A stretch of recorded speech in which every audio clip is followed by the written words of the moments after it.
सुखदेव जी महाराज परीक्षित से कहते हैं, नंद बाबा बड़े उदार और मनस्वी थे। पुत्र का जन्म होने पर उनका हृदय विलक्षण आनंद से भर गया और उन्होंने स्नान किया, पवित्र होकर सुंदर सुंदर वस्त्र आभूषण पहने, फिर वेदज्ञ ब्राह्मणों को बुलाकर स्वस्ति वाचन कराया। क्या कराया? स्वस्ति वाचन कराया और अपने पुत्र का जात कर्म संस्कार करवाया। साथ ही देवता और पितरों की विधि पूर्वक पूजा भी करवाई। उन्होंने ब्राह्मणों को वस्त्र और आभूषणों से सुसज्जित 2 लाख गाय दान की। कितना दान किया? 2 लाख गाय। देखा कि आपको पुत्र की प्राप्ति हो गई तो 2 लाख गाय दान कर दिया। आजकल क्या करता है? जो सत्संगी नहीं है, जो सदाचारी नहीं है, जो वैष्णव नहीं है, जैसे उनको पता लगता है हमको पुत्र की प्राप्ति होती है तो मुर्गा फार्म खुल जाता है। नहीं, क्या खुल जाता है? मुर्गा फार्म खुल जाता है। अरे लाओ खस्सी मुर्गा है हो, नहीं, अपने बेटे के भविष्य को गर्त में पहुंचा दो। यही न करता है। बच्चे का जन्मदिन मनाता है, मांस मछली अंडा गंडा दारू शराब का पार्टी करता है। इतना नादान हो गया है ये सनातन धर्मावलंबी। धर्म प्रचार के अभाव में अगर धर्म प्रचार होता भी है, सुनता भी है तो उनको समझता भी है, लेकिन मानना नहीं चाहता है, मानता नहीं है। क्यों नहीं मानता है? तो गलत की संगति हो गई। किसकी संगति हो गई है? गलत की संगति हो गई है। कुविचारियों की संगति हो गई है और वो सोचता है अगर ये सब नहीं करेंगे तो संगतिया मेरा रूठ जाएगा। असंगतिया के कहने पे कुछ कर देता है, लेकिन कभी वैसा नहीं करे।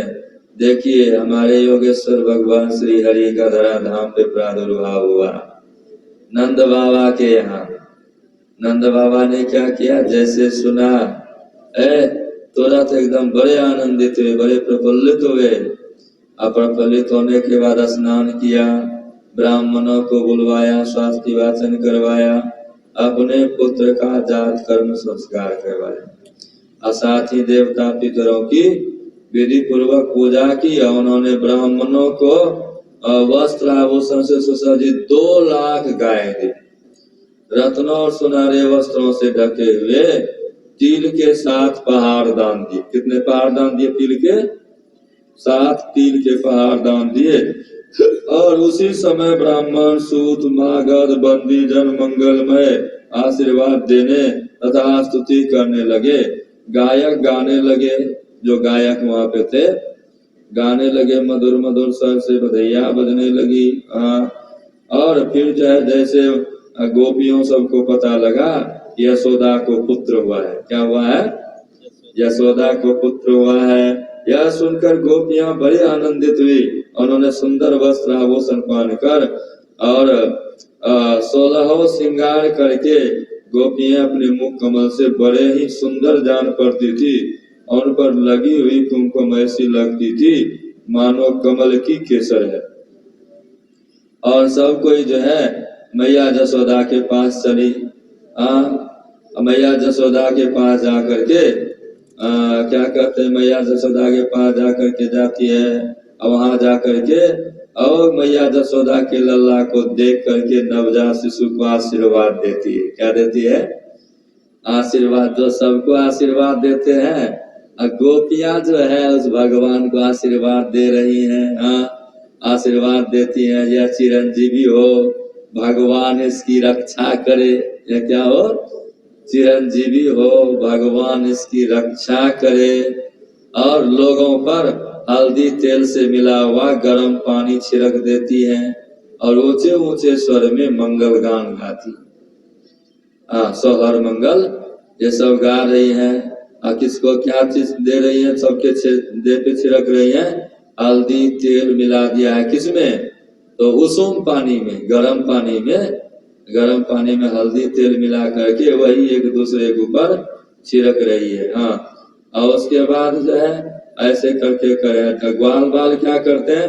ग्वाल बाल भी सज धज के आ गए, तो गोपियां आई थी ना, अब ग्वाल बाल भी गोप सब भी सज धज के आ गए।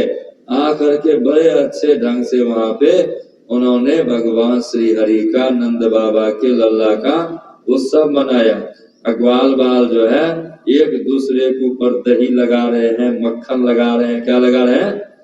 दूध दही मक्खन। उस समय दूध दही की कमी नहीं थी। नंद बाबा को ही सिर्फ 9 लाख गाय था। कितना गाय था?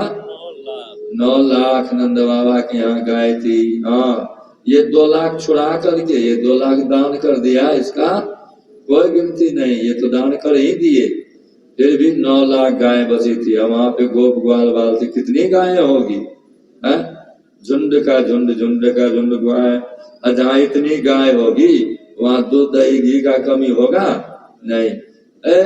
ग्वाल बाल के गोप के तो वही धन थे ना, दूध रे की दही घी तो मक्खन सब अपने अपने घर से लाते हैं। इतना न हो गया, सब एक दूसरे के ऊपर छिड़क रहे हैं, एक दूसरे के मुख में लगा रहे हैं, एक दूसरे के मुख में लगाना। आजकल तो रंग सब न लगाता है, और उस समय मक्खन उठाया मुंह में लगा दिया, दही उठाया मुंह में लगा दिया। हाँ, और मक्खन दही मुख में लेप करने से मुख और चमकने लगता है। क्या होता है?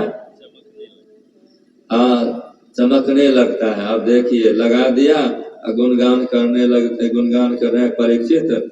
उसी दिन नंद बाबा के ब्रज में सब प्रकार की रिद्धियां सिद्धियां खेलियां करने लगी, और भगवान श्री कृष्ण के निवास तथा अपने स्वाभाविक गुणों के कारण लक्ष्मी जी का क्रीड़ा स्थल बन गया। किनका क्रीड़ा स्थल बन गया? लक्ष्मी जी का। परीक्षित कुछ दिन के बाद नंद बाबा ने गोकुल की रक्षा का भार दूसरे को सौंप दिया, और स्वयं जो है कंस का वार्षिक कर चुकाने चले गए। क्या करने चले गए? कंस का वार्षिक कर चुकाने चले गए। जब वसुदेव जी को यह मालूम हुआ कि हमारे भाई नंद जी मथुरा में आए हैं और राजा कंस को उसका कर भी दे चुके हैं, उसका जो टैक्स था, कर था, वो भी दे चुके हैं, तब वे जहाँ नंद बाबा ठहरे हुए थे वहां चले गए। जहाँ नंद बाबा ठहरे थे वहां चले गए। अब वसुदेव जी को देखते ही नंद बाबा सासा उठ खड़े हुए। मित्र थे, क्या थे? मित्र थे। हाँ, खड़े हो गए, मानो मृतक शरीर में प्राण आ गया। हाँ, स्वजन का मिलना बड़ा अच्छा होता है, बड़ा सुखदायी होता है। हाँ, स्वजन का मिलना बड़ा अच्छा और बड़ा सुखदायी होता है। उन्होंने बड़े प्रेम से अपने प्रियतम वसुदेव जी को दोनों हाथों से पकड़कर हृदय से लगा लिया, और नंद बाबा उस समय प्रेम से विवल हो रहे थे। परीक्षित, नंद बाबा ने वसुदेव जी का बड़ा स्वागत सत्कार किया। वे आदर पूर्वक आराम से बैठ गए। उस समय उनका चित्त अपने पुत्र में लगा हुआ। किसमें लगा हुआ था? अपने पुत्र में डलिया में लेके पहुंचाए जो है, अपने पुत्र में लगा हुआ था। वे नंद बाबा से मंगल पूछकर कहने लगे, कुशल मंगल पूछ के कहने लगे, आप लोग कुशल मंगल तो है, घर परिवार ठीक ठाक तो है, कहीं कोई तरह का कोई दिक्कत तो नहीं हुआ है? कुशल क्षेम पूछे। लेकिन कबीर साहब ने कहा, कुशल कुशल जे पूछते जग में रहा न कोई, जरा मुई ना मन मुआ कुशल कहाँ थे। ये दोनों चीज मर जाएगा ना तब कुशल हो सकता है। क्या क्या चीज? एक बुढ़ापा और एक मन ना। ये बुढ़ापा क्या सुखदाई है? ये मन हरा हुआ, क्या कहते हैं, बस में नहीं किया हुआ मन बड़ा दुखदाई। ये दोनों कब मरता है? जब परमात्मा की प्राप्ति होती है। किसकी प्राप्ति होती है? परमात्मा प्राप्ति होती है। हाँ, तब कहाँ पे? तो अपने योग हृदय में। कहाँ पे? अपने योग। हाँ, बाहर में नहीं, भीतर। प्रभु डगर एक बार, बाहर नहीं वो कर भीतरे रेख बा, जहां पर बैठल स्वयं वानी रवा धनवानी है गुरु रवा धरतिया पर न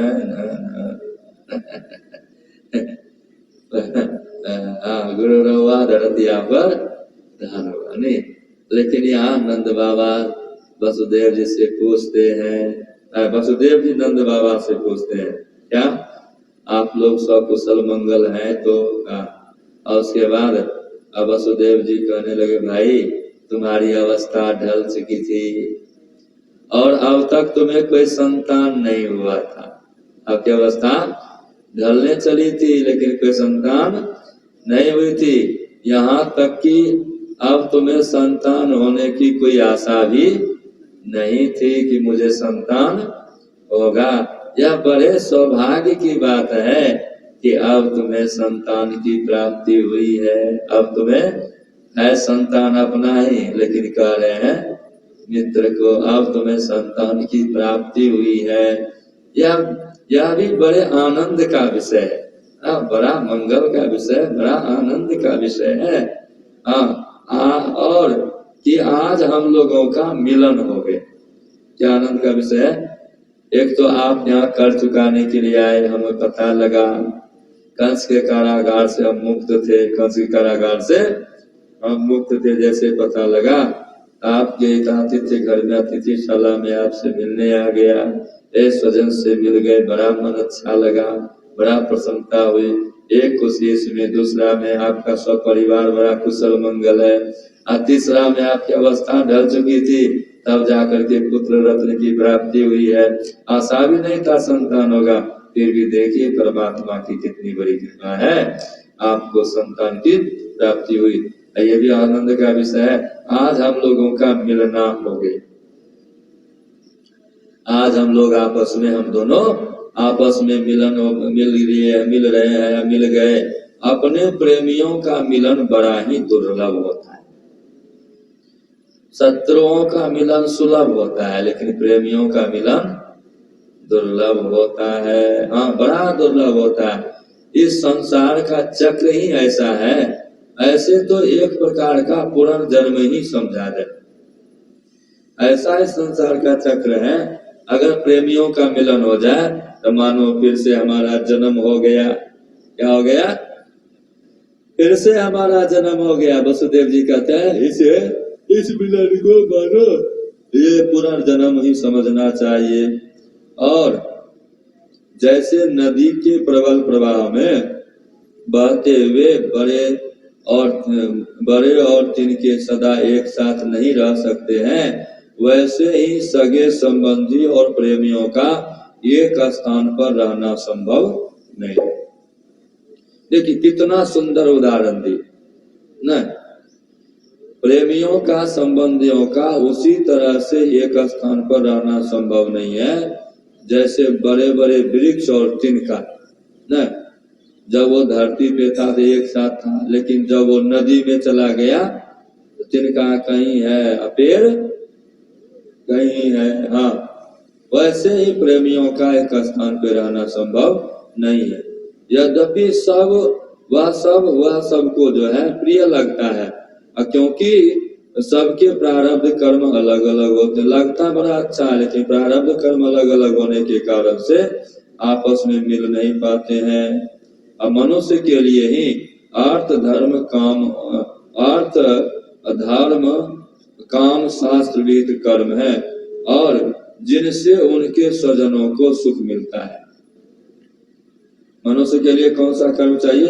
अर्थ धर्म अर्थ और काम, शास्त्र विहित कर्म को करे जिससे स्वजन को सुख मिलता है। जिससे केवल अपने को ही सुख मिलता है किंतु अपने स्वजन को दुख मिलता है, वे अर्थ धर्म और काम हितकारी नहीं। वैसा वह अपने सुख मिला लेकिन किसी स्वजन संबंधी को सुख नहीं मिला। धर्म करते हैं, अपने लिए करते हैं, उससे लेकिन समाज का, परिवार का भला नहीं हो रहा है। किसी चीज का सेवन करते हैं, अपने भला हो रहा है लेकिन परिवार का भला नहीं हो रहा। स्वजन वो अच्छा नहीं है, वो अच्छा नहीं है। नंद बाबा ने कहा भाई वसुदेव, कंस ने देवकी के गर्भ से उत्पन्न तुम्हारे कई पुत्र को मार डाला। और नंद बाबा कहते हैं अंत में एक छोटी सी कन्या बच रही थी, वह भी स्वर्ग सिधार गई। इसमें संदेह नहीं कि प्राणियों का सुख दुख जो है ना भाग्य पर अवलंबित होता है। भाग्य ही प्राणी का एकमात्र आश्रय है। कौन सा क्या आश्रय है? भाग्य एकमात्र आश्रय है। और जो जान लेता है कि जीवन के सुख दुख का कारण भाग्य ही है, वह उनके प्राप्त होने पर भी मोहित नहीं। ये सुख दुख का कारण क्या है? हमारा प्रारब्ध, हमारा भाग्य। इसीलिए न लखनलाल जब गुनिसात के साथ में बैठे हुए थे, भगवान श्री राम पत्ते के बिछावन पे सोए हुए थे। किस बिछावन पे सोए थे? पत्ते के बिछावन पे सोए थे। और लखनलाल से गुनिसात ने कुछ कहना चाहा, अटपटी बातें लखनलाल ने मना कर दिया। देखो भाई, ये सब बात नहीं है। काहू न को सुख दुख कर दाता, निज कृत कर्म भोग सुनो ग्रहता। कोई किसी को सुख या दुख देने वाला नहीं है। सब अपने अपने किए हुए कर्मों का फल वो भोगता है। किसी दूसरे का कर्म नहीं, अपने अपने किए हुए कर्म का फल भोगता है। और उसी तरह से नंद बाबा कहते हैं, जिसको कि पता लग जाता है मेरा भाग्य ही हमारे जीवन का सुख दुख का कारण है, वह मोहित नहीं होता है।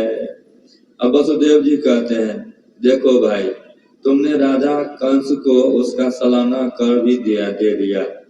हम दोनों मिल भी चुके हैं। अब तुम्हें यहाँ अधिक दिन तक ठहरना नहीं चाहिए, क्योंकि आजकल गोकुल में बड़े उत्पात हो रहे हैं। क्या उत्पात हो रहा था?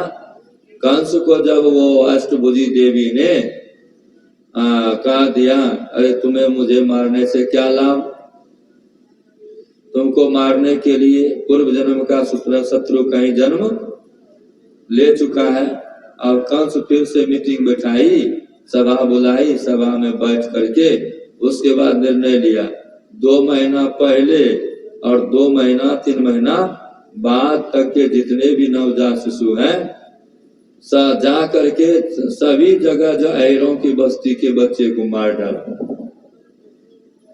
और उसके सैनिक लोग जाते थे और जिनके भी घर में छोटा बच्चा पता लगता था, नवजात शिशु पता लगता 3 महीना से, उस सब की हत्या कर देते थे। लेकिन कंस को पता था कि नंद बाबा के यहाँ 2 लल्ला है। कितने लल्ला है? 2 लल्ला। रोहिणी के भी पुत्र हुए हैं ना, भगवान कृष्ण के प्रादुर्भाव से पहले रोहिणी को भी पुत्र हुए हैं, 2 लल्ला है। लेकिन कंस की इतनी हिम्मत नहीं थी, या कंस के सैनिकों को उतना हिम्मत नहीं था कि जा करके जबरदस्ती उनके दोनों लल्ला की हत्या कर दे या मार दे। हाँ, इतनी हिम्मत नहीं थी। इधर वसुदेव जी ने नंद बाबा को सचेत करते हैं, गोकुल में बड़ा उत्पात हो रहा है, आपको इतना दिन तक यहाँ रहना उचित नहीं है, और आप यहाँ से जल्दी चले जाइए, अपने घर परिवार को देखिए।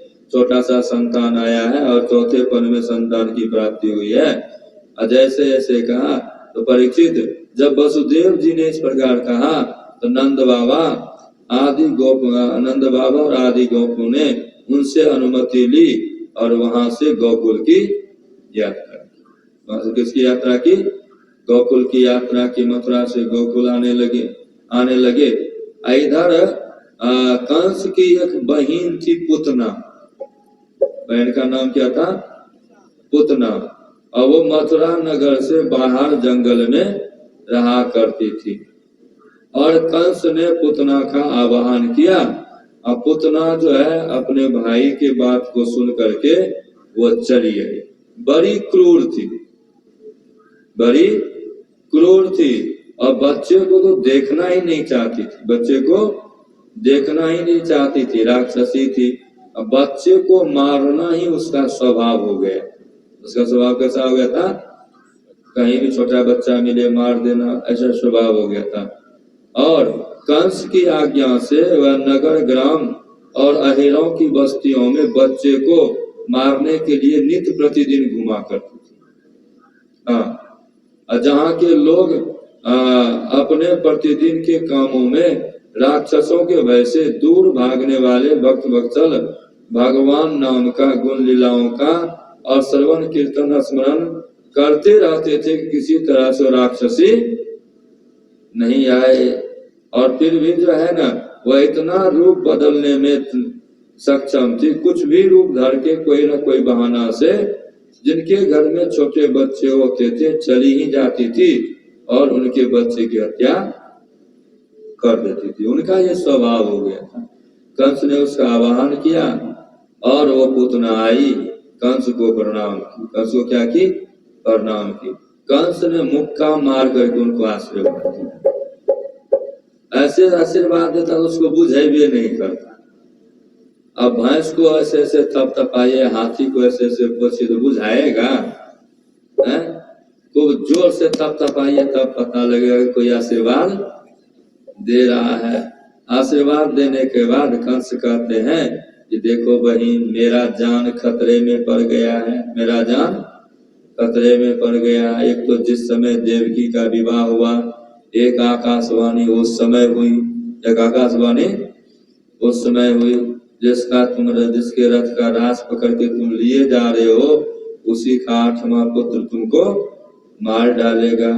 और दूसरी आकाशवाणी, ये हमारी बहन जो देवकी है, बहनों कहने में कैसे लगता है ना, 8वें में उसको कन्या हो गई। अब क्या जो लीला है, और उसको जब मारना चाहे तो अष्टभुजी देवी के रूप में परिणत हो गई। वो भी कह के गई, तुम्हारे पूर्व जन्म का शत्रु कहीं जन्म ले चुका है, ले चुका है, ले चुका है।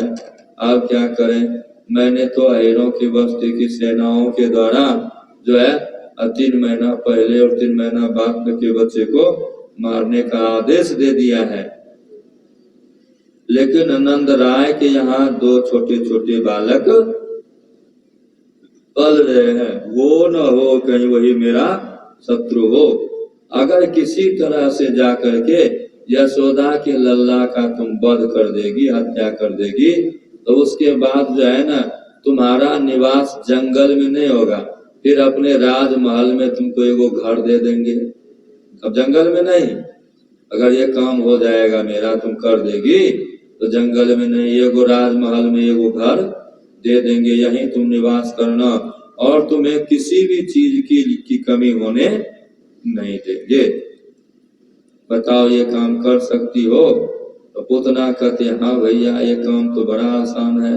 मैं वेश बदल करके गोकुल जाऊंगी, वेश बदल करके गोकुल में प्रवेश करूंगी और अपने स्तन में जहर लगा लूंगी। क्या लगा लूंगी? जहर, विष लगा लूंगी और दूध पिलाने के बहाने से उसको जहर पिला के मार डालूंगी। ये काम तो बड़ा आसान है। भैया ठीक है, अब देरी मत करो, मुझे आशीर्वाद दो, मुझे आशीर्वाद दो।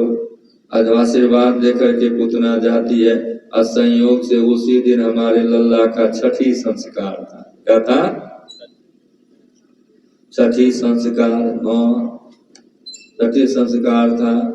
अब वहां जाते हैं, जा करके क्या कहते हैं, आज जैसे गोकुला में प्रवेश करने लगी तो तुरंत जो है अपनी माया से बहुत सुंदर स्त्री बन गई। 15 श्रृंगार की हुई थी, एक श्रृंगार वो नहीं की। कितने श्रृंगार से की हुई थी? 15 श्रृंगार की हुई थी, एक श्रृंगार नहीं था। कौन सा श्रृंगार नहीं था? 15 श्रृंगार नहीं हो, एक श्रृंगार हो तो सुहागवती, अब 15 श्रृंगार हो एक श्रृंगार नहीं हो तो वो सुहागवती नहीं। कौन सा वो श्रृंगार है? तो सिंदूर ना। सब प्रकार के श्रृंगार की थी, लेकिन मांग में सिंदूर नहीं था। और माथे पे फल का टोकरी ले ली। क्या ले ली? टोकरी, फल का टोकरी, दूध दही उसमें है, कुछ फल इत्यादि भरे पड़े हैं।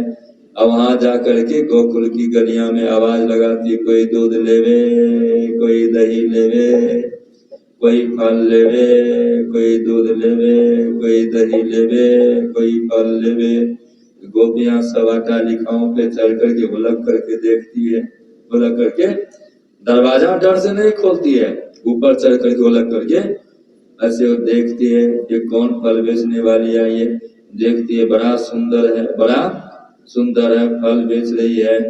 तो गोपियां सब आपस में कहते लगता है इसका भतार इसको छोड़ दिया है, इसीलिए ये फल बेच रही है, इसीलिए ये फल बेच रही है। ओहो, लगता है कि ये जो है ना कोई अलग स्त्री है, इसका व्यवहार ठीक ठाक नहीं है, इसीलिए माँ बाप भी इसको घर से भगा दिया। देखो तो जवान है, युवा अवस्था में है, अब फिर भी जो है मांग में सिंदूर नहीं है। आज चलो किसी तरह से गुजर बसर कर रही है। हाँ, आदि आदि प्रकार से उसके ऊपर आरोप लगाती है। उसी में से एक गोपियां कहती है हो न हो ये कहीं कंस का भेजा हुआ कोई दूध तो नहीं है जो हम लोगों के यहाँ जो लल्ला पड़ रहा है उसके पास जा रही है ना। शंका सब कोई कर रही आपस में, और तब तक में जो है फल दूध बेचते हुए जा रही है। जब छोटे बच्चे मिलते हैं, छोटे बच्चे से पूछते हैं नंद बाबा का घर किधर है, नंद बाबा का घर किधर है, महल किधर है। अब बस पूछते नंद बाबा के महल के पास वो चली गई। जब नंद बाबा के महल के पास वो चली गई, संजोग से नंद रानी ने दरवाजा खुला छोड़ दिया था, बाहर का मुख्य दरवाजा जो है खुला छोड़ दिया था। अब सहसा उस आंगन में प्रवेश करके और जैसे वहां चली गई, और उस समय भोर का समय था। कौन सा समय था? भोर, सुबह का समय था। बस यही समय सुबह का समय था। चली गई और उस समय मैया यशोदा लल्ला को तेल मालिश करके काजल वगैरह लगा करके दूध पान करा रही थी, दूध पिला रही थी। और गई जा करके एकाएक ऐसे पीठ पे हाथ दे देती है, यशोदा चौंक गई, कौन आ गई? तो कहती है बहन तुम हमको नहीं चिन्हेगी। कहा क्यों? हम तुम्हारा ही बहन है। कहा हम तुमको कभी अपने नैहर में देखे कहा? तो मेरा बहन कैसे हो सकती हो? क्या करोगी बहन? तुम्हारा बहनोई इतना दुष्ट निकला कि जब से मेरा शादी हुआ और शादी करके जो हम गए उसके बाद कभी जो है नैहर आने नहीं दिया। मेरा जिस दिन शादी हुआ उसी दिन तुम्हारा जन्म हुआ। जिस दिन मेरा शादी हुआ उसी दिन मेरा तुम्हारा जन्म हुआ, इसीलिए तुम नहीं पहचान पा रही हो। लेकिन बहन तुम सच मानो हम तुम्हारा बहन है। हमको पता लगा कि जसोदा को लल्ला हुआ है चौथे अवस्था में, बहन मेरा जी नहीं माना और अपने पति के नजर से छिपते छिपाते ना, देखो ना, फल दूध बेचने वाली का भेष बना करके मैं तुम्हारे दरवाजे तक आ गया हूँ। अविश्वास है तो वो देखो फल और दही की टोकरी है, फल और दही की टोकरी है, वो देखो बहन लल्ला बड़ा सुंदर है, तेरा गोद में देना, हम भी खिला दें, क्या कहते हैं, खिला लें, लल्ला को गोद में देना बहन। आप जसोदा रानी सोचने लगी ये तो बगल में आ गई है, नहीं देंगे, कौन है नहीं है, कहीं कुछ कर दिया तो बड़ा झमेला, नहीं बड़ा झमेला। ना चाहते पर भी जसोदा रानी ने लल्ला को पूतना के गोद में दे दिया। कहाँ जानती थी ये पूतना है। और उसके बाद नंद रानी घर के कामों में उलझ गए, तुरंत झाड़ू बहारू बर्तन वासन ये करने लगे। ऐसी बात नहीं थी, पहले जो भी हमारे सनातन धर्म में माँ बहन होती थी, चाहे राजा की भी अर्धांगिनी क्यों ना हो, फिर भी वो झाड़ू बहारू चौका बर्तन। हाँ देखिए राजा जनक को किस चीज की कमी थी? कमी थी है? बड़ा लाड़ प्यार से मैया जानकी का पालन पोषण महाराज जनक ने किया, नहीं किया था? लेकिन देखिए वो अपने हाथ से निपा पोछी का भी काम करती थी, तब न जाके धनुष उठा के निप दी है। इसीलिए बेटी को सब गुण दो, बेटा को भी सब गुण दो, संतान को किसी भी गुण से पीछे नहीं रखना। हाँ नंद रानी सब काम अपने हाथों से किया करती थी।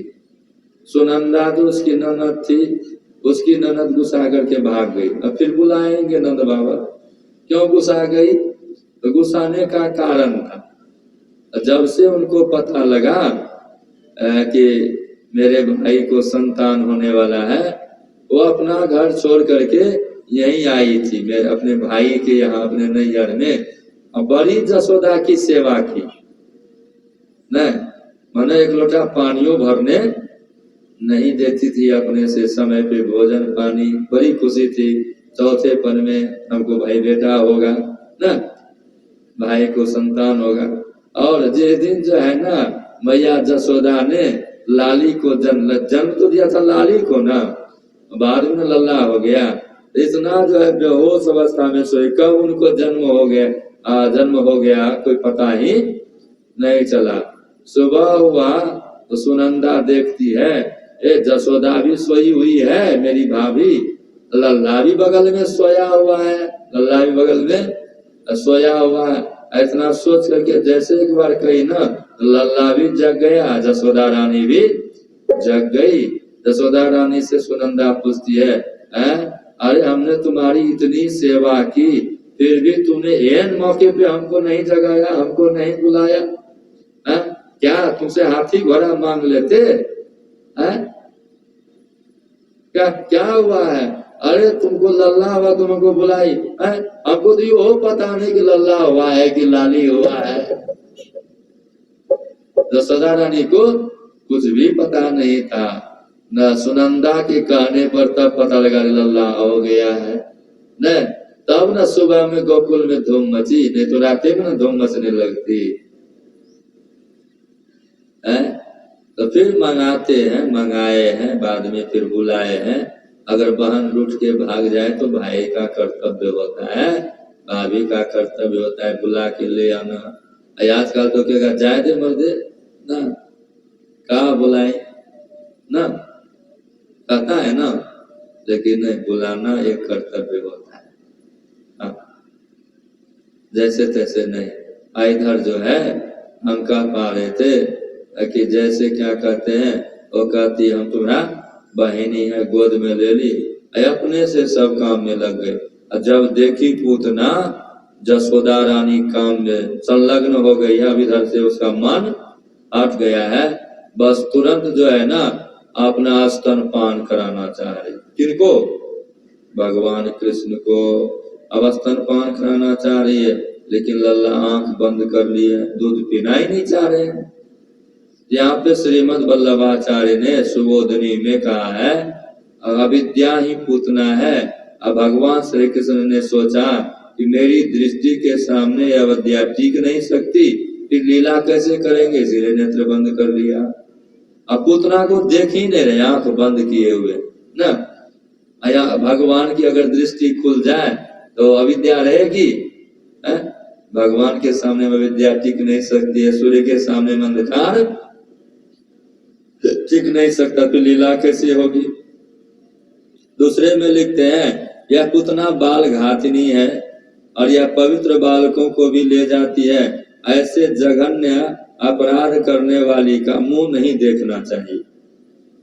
ऐसे पापिनी का जघन्य अपराध करने वाली का मुख नहीं देखना चाहिए, इसलिए भगवान नेत्र बंद कर लिए। अब तीसरे कहते हैं, इस जन्म में तो इसने कुछ साधन किया नहीं, संभव है मुझसे मिलने के लिए पूर्व जन्म में कुछ किया हो, मानो पूतना के पूर्व जन्मों के साधन देखने के लिए ही श्री कृष्ण ने नेत्र बंद कर लिए। अब श्री कृष्ण भगवान सोचते हैं, इस जन्म में कोई तपस्या तो की नहीं है, लगता है पूर्व जन्म में कोई साधन भजन किया है, तब तपस्या किया है, जिसके वजह से हम उनको आज प्राप्त हो रहे हैं, मिल रहे हैं। वही आंख बंद करके उनके पूर्व जन्म के साधन को देखने लगे। अब चौथा ऋषि विचार करके कहते हैं, और चौथे बार में भगवान ने अपने मन में विचारा। चौथा विचार कौन कर रहे? भगवान मन में विचार रहे हैं कि मैंने पापिनी का दूध कभी नहीं पिया है। अब जैसे लोग आंख बंद करके चिरेता का काढ़ा पी लेते हैं, चिरेता जानते हैं ना, अरे बुखार जब लगता है तो पीता है आज तक मैंने पापिन का दूध नहीं पिया है, ये पूतना बाल घातिन है, पापिन है, अब इसका दूध पीना पड़ेगा। और जैसे लोग चिरैता का काढ़ा पी लेता है आंख बंद करके, वैसे इसका दूध भी मुझे पीना पड़ेगा। इसलिए आंख बंद कर लिए।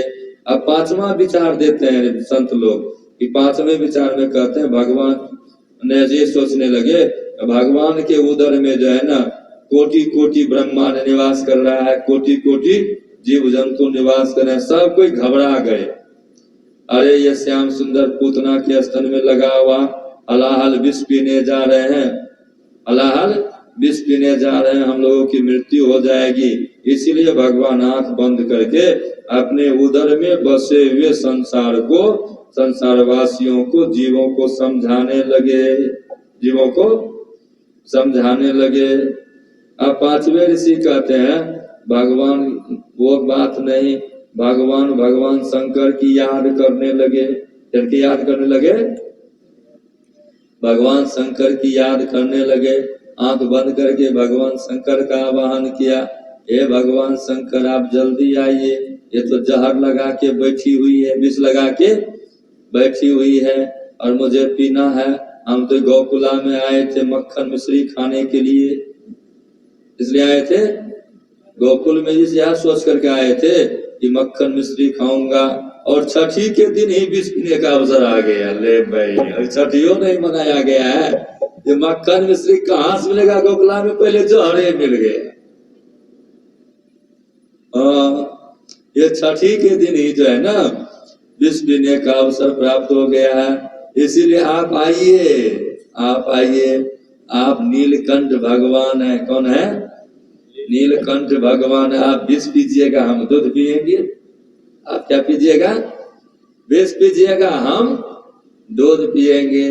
भगवान शंकर भी आ गए उनके मानस पटल पे। नहीं कहते बात तो सही है, लेकिन सहमति तब बनेगी जब हमारी भी भागीदारी होगी। क्या भागीदारी होगी? क्या भागीदारी होगी?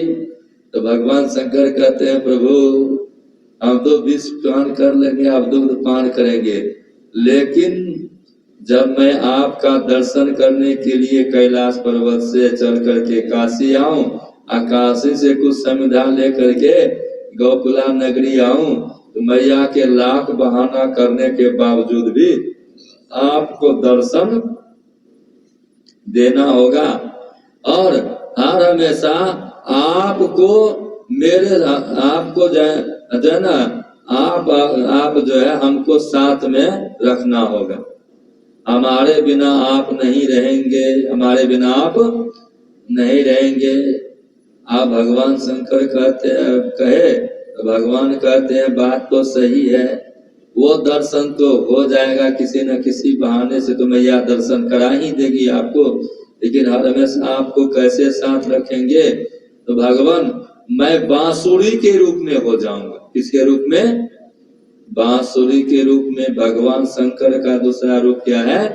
बांसुरी। इसीलिए सबसे पहले बांसुरी बने और भगवान कृष्ण ने खिलौने से नहीं खेला, किससे खेला? बांसुरी से।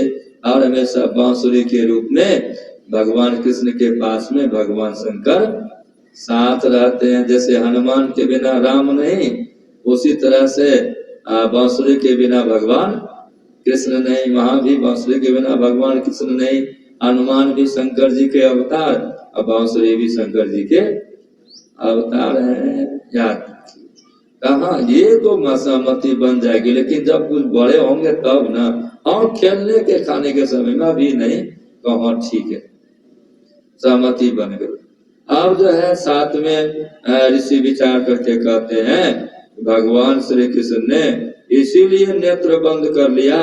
वो सोचने लगे ये तो बाल घातिनी है, ये तो बाल घातिनी है, पापिनी है, हम इसका दूध पिएंगे तो माँ हो जाएगी, अब इसको कौन सी गति प्रदान करेंगे? ये भी सोचना पड़ेगा ना। जिस समय जिसके स्तन का दूध पान कर लिए उनको किसकी संज्ञा मिल गई? माँ की संज्ञा कर ली, मिल गई ना। जिसका भी दूध पिए वो माँ हो गई। क्या कौन हो गई? माँ हो गई, चाहे बकरी का दूध पियो कि गाय का दूध पियो कि मनुष्य का दूध पियो कि भैंस का दूध, समझ गए ना। ये दुग्ध का बहुत बड़ा जो है ये जीवन में मायने है। चाहे वो पापी नहीं क्यों ना हो, अब गोद में ले ली है, दुग्धपान कराना चाह रही है, आंख बंद के विचार रहे हैं, इसका दूध तो अब हमको पीना ही पड़ेगा, और जब इसका दूध पी लेंगे तो ये मेरी माँ हो जाएगी। अब ऐसे बाल घातनी को जो माँ बनाएंगे, इनको कौन सी गति प्रदान करेंगे? इनको कौन सी गति प्रदान करेंगे? अब यह विचार करके सोचने लगी, क्या सोचने लगे कौन? भगवान। और सोचते सोचते कि अच्छा इनको भी अपना ही लोक प्रदान कर देंगे। तब जा करके ऐसे करके 22 विचार जो है ना इस भागवत महापुराण में 22 विचार रखा गया है। भगवान 22 विचार किए, तब जा करके पूतना के स्तन को अपने अपने मुख में लिए। और जैसे पूतना जबरदस्ती भगवान कृष्ण के मुख में स्तन देते हैं, तो बस वैसे ही उसका स्तन था जैसे मखमल के मियान में छिपा हुआ धारदार तलवार। धारदार तलवार मियान किस चीज का है? मियान के ऊपर मखमल लगे हुए। कभी भी मियान से कुछ होगा किसी को, कीड़ों मकोड़ों में काट पाएगा, लेकिन मियान के अंदर में क्या छिपा हुआ है? धारदार तलवार। उसी तरह से दुग्ध पान के बहाने विष पान कराना चाह रही है। अब बस तुरंत जो है भगवान श्री कृष्ण ने उसके स्तन को मुख में ले लिया, जबरदस्ती दिया कि मुख में ले लिया।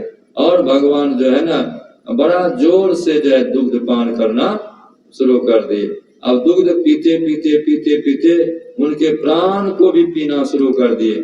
बड़ा भयंकर उसको पीड़ा होने लग गई, दर्द होने लग गई, और खूब जोर जोर से वो हाथ पर पटकने लग गई, और अपने रूप में आकर के और वो कहती है, अरे छोड़ दे रे लल्ला, बस छोड़ दे रे लल्ला, मेरे मर्म स्थान पटने लगे, अब छोड़ दे रे लल्ला, अब छोड़ दे, अब बस कर। लेकिन भगवान का स्वभाव क्या है?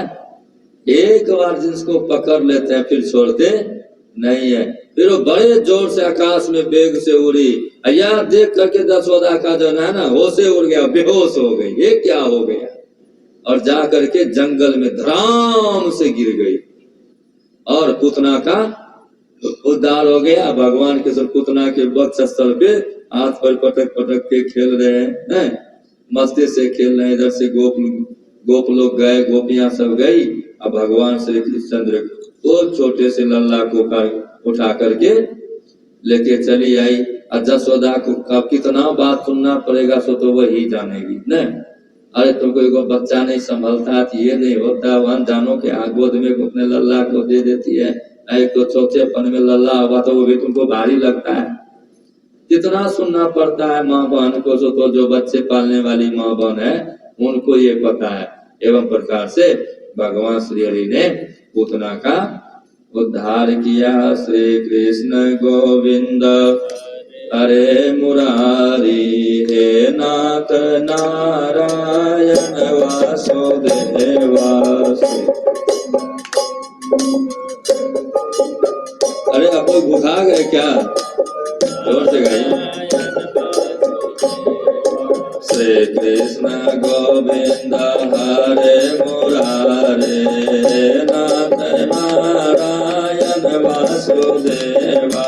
श्री कृष्ण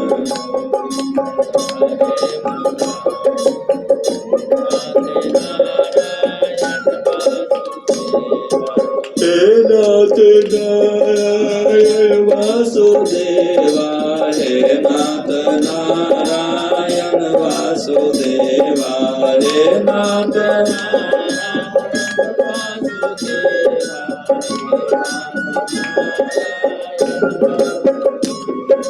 श्री कृष्ण गोविंद हरे मुरारे, हे नाथ नारायण वासुदेवा। श्री कृष्ण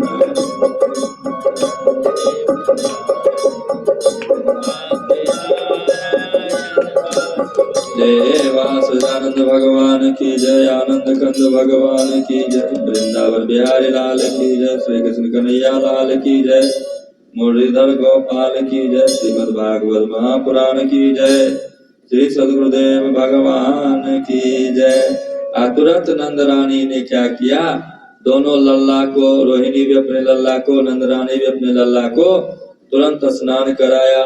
स्नान करा करके गौशाला ले गई, गौशाला ले जा करके गाय की पूंछ से उनको पोंछ दिया, कहीं नजर गुजर न लग गया हो, गाय की पूंछ से उनको पोंछ दिया। गौमूत्र से स्नान कराया और थोड़ा सा गौमूत्र और गोबर खिला दिया। अगर किसी बच्चे को गांव घर में जाए ना, कहता है ढिठा दिया है, नजर लगा दिया है, अगर पता लग जाए कि मेरे बच्चे को कोई ढिठा दिया है, नजर लग गया है, और तुरंत उस बच्चे को गाय की पूंछ से पोंछ दीजिए ना, तो सा गौमूत्र दे दीजिए उनके मुख में ना, तो सा गोबर काढ़ा दे दीजिए, कहाँ जाएगा वो नजर गुजर पता नहीं।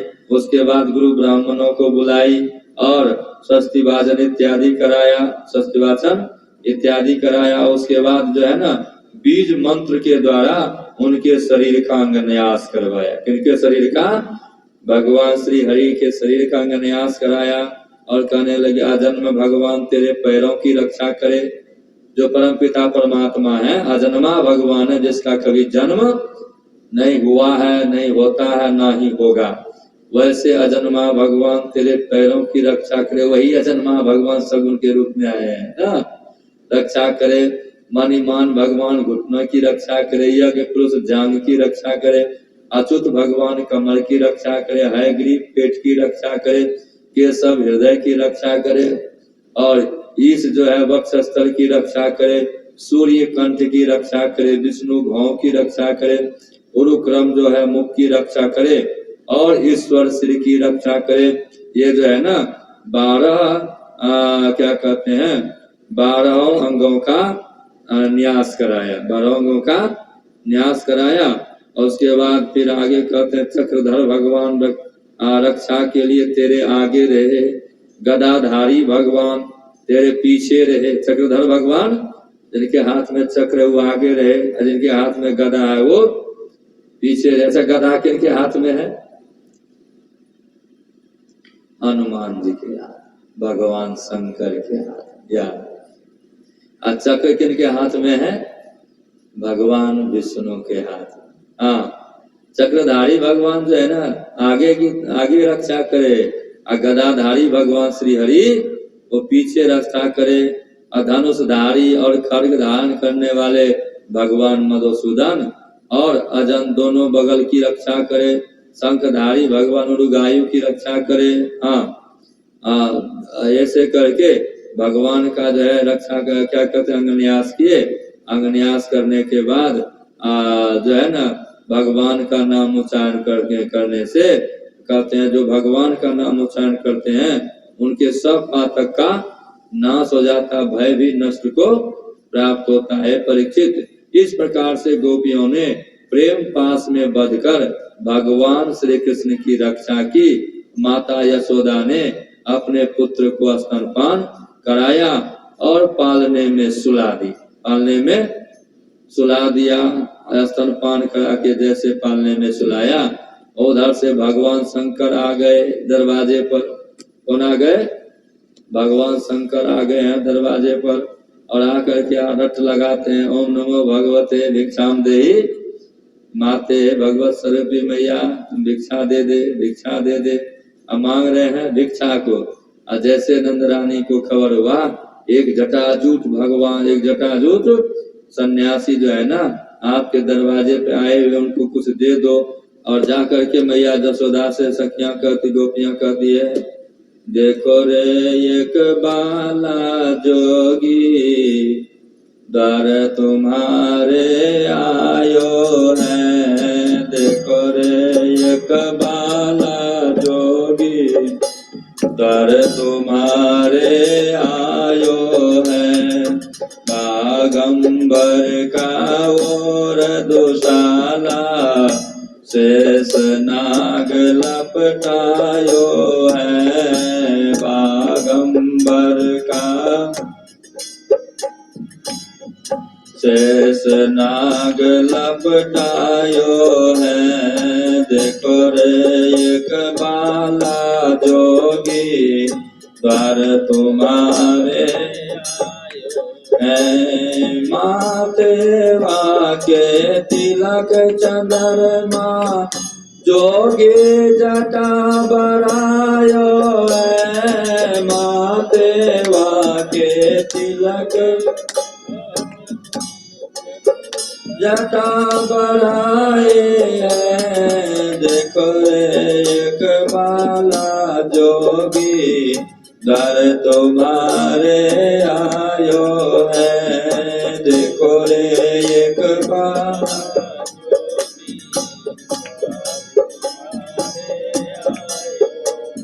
ले भिक्षा निकली नंद रानी, मोतियन थाल भराया है, ले भिक्षा